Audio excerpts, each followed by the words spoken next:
नमस्कार दोस्तों, कैसे हैं आप सब। साल भर से हम लोग इंतज़ार करते हैं कि सर्दियों का जैसे ही मौसम आएगा हमारे गुलदाउदी के पौधे में काफ़ी संख्या में फूल खिलेंगे। लेकिन कुछ ऐसी गलतियां हैं जो पूरे साल की जो मेहनत होती है उसको बर्बाद कर देती है। आज हम इसी के ऊपर बात करने वाले हैं कि आखिर ऐसी कौन सी गलती है जो हमारे पूरे साल की मेहनत को ख़राब कर देती है। देखिए दोस्तों, जितने भी मेरे पास गुलदाउदी के पौधे हैं उनमें इस तरीके से कलियां अब खिलने लगी हैं और किसी किसी पौधे में जो कलियां हैं अभी बिल्कुल छोटी छोटी सी हैं। अगर आपके गुलदाउदी के पौधे में अभी कलियां नहीं बनी हैं तो बिल्कुल भी घबराएं नहीं, अभी टाइम है कलियां बनने का। क्योंकि कुछ लोगों ने जो कटिंग होती है काफ़ी ज़्यादा लेट लगाई होती है तो उनमें लेट ही फ्लावरिंग होगी। तो इस चीज़ से आपको बिल्कुल भी नहीं घबराना है कि हमारे गुलदाउदी के पौधे में अभी फ्लावरिंग स्टार्ट नहीं हुई है। इसके साथ ही दोस्तों, मेरे गुलाब के पौधे में भी अब फ्लावरिंग स्टार्ट हो चुकी है। अभी हम बात करते हैं गुलदाउदी के पौधे के बारे में। आपको अपने गुलदाउदी के पौधों को जितना हो सके उतना धूप में रखना है।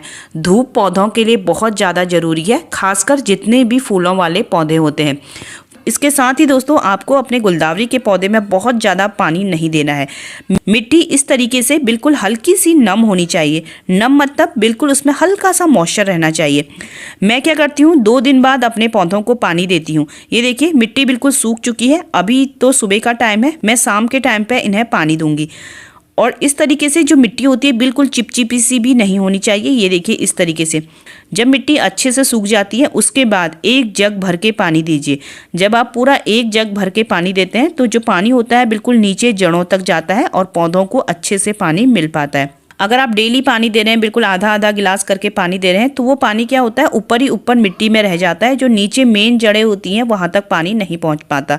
इसलिए 2 से 3 दिन में पानी दीजिए और बिल्कुल अच्छे से नीचे जड़ों तक पानी जाए, इस तरीके से आपको पानी देना है। इसके साथ ही दोस्तों, काफ़ी ज़्यादा लोग परेशान रहते हैं कि हमारे जो गुलदाउदी के पौधे हैं उनमें जो फूलों का साइज है काफ़ी ज़्यादा छोटा आ रहा है।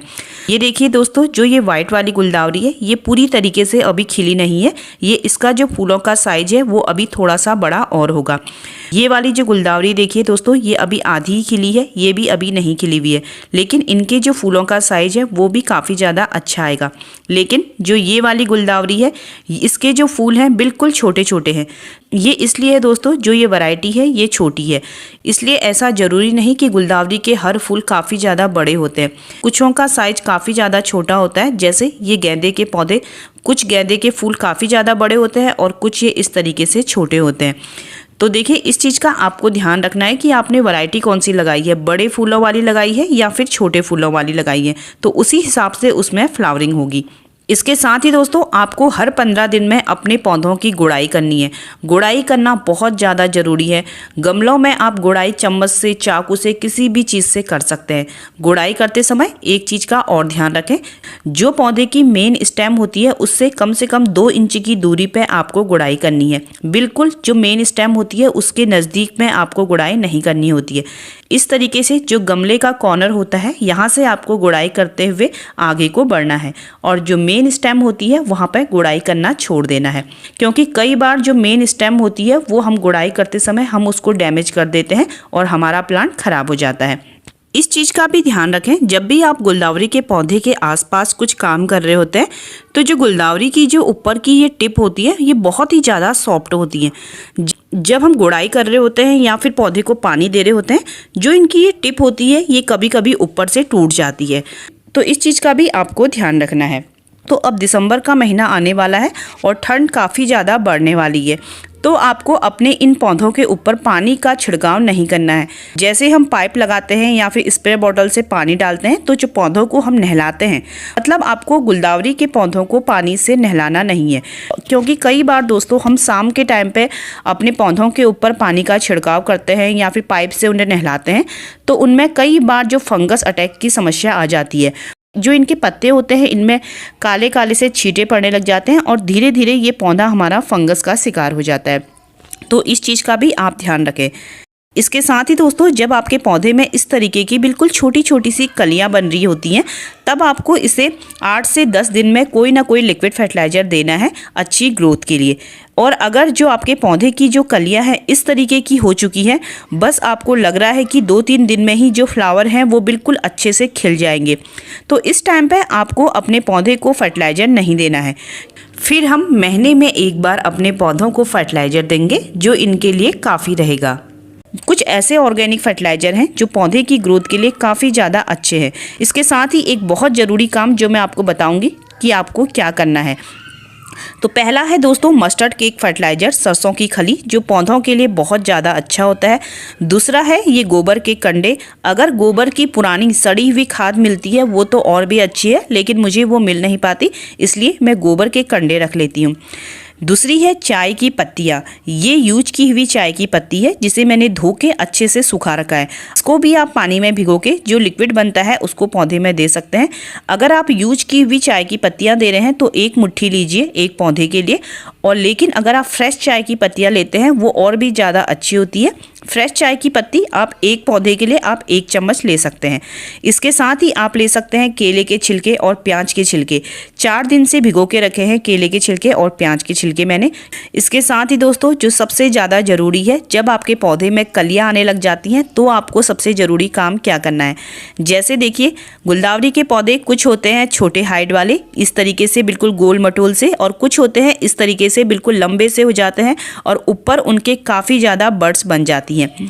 पौधा तो इसका नाजुक होता है, बस हाथ लगते ही टूट जाता है, और ऊपर से जब इसकी काफ़ी ज़्यादा कलियां बन जाती हैं तो काफ़ी ज़्यादा पौधे के ऊपर भार आ जाता है। और अगर इस टाइम पे जब कलियां बन रही हैं और तेज़ हवाएं चल गई या बहुत तेज़ बारिश आ गई तो हमारा जो ये पौधा होता है बिल्कुल ऊपर से जो इसकी कलियां होती हैं टूट जाती है। कभी कभी जो नीचे की स्टेम होती है वहीं से भी पौधा टूट जाता है तेज़ हवाओं के कारण। तो हमें क्या करना है, कोई भी आप एक डंडा ले लें, बांस का हो या चाहे कोई भी आपके आसपास कोई डंडे पड़े होते हैं, जैसे मैंने एक ये डंडा लगाया हुआ है। जो मेन स्टेम होती है उससे 2 इंच दूरी पे आपको डंडे को इस तरीके से डालना है और इस डंडे से अपने पौधे को इस तरीके से बांध देना है। पहले मैंने देखिए बिल्कुल नीचे से पौधे को बांधा हुआ है और फिर मैंने ऊपर से इस तरीके से बांधा हुआ है। इस तरीके से जब हम पौधे को बांधते हैं, जब बहुत तेज हवाएं चलती हैं या फिर जो ऊपर से कलियां होती हैं, जब फूल खिलते हैं तो पौधे पे काफ़ी ज़्यादा भार हो जाता है, तो हमारा पौधा टूटता नहीं है। अगर आप नोटिस करते हैं जो भी पौधे नर्सरी में मिलते हैं, चाहे गुलदावरी के हो या फिर डहेलिया के हो, उनके साथ एक स्टिक बंधी रहती है। वो इसीलिए होता है, सपोर्ट बहुत ज़्यादा ज़रूरी होता है पौधे के लिए। अगर आप पौधे को सपोर्ट नहीं देंगे तो कभी भी आपका पौधा नीचे गिर सकता, पौधा बिल्कुल टूट सकता है और ख़राब हो सकता है। ये बहुत ज़्यादा छोटी चीज़ है लेकिन बहुत ही ज़्यादा ज़रूरी है। जितने भी आसपास मुझे डंडे दिखते हैं मैं अपने छत पर रख लेती हूँ और इस तरीके से उनका यूज करती हूँ। तो इस तरीके से आप भी अपने पौधे को सपोर्ट जरूर दीजिए।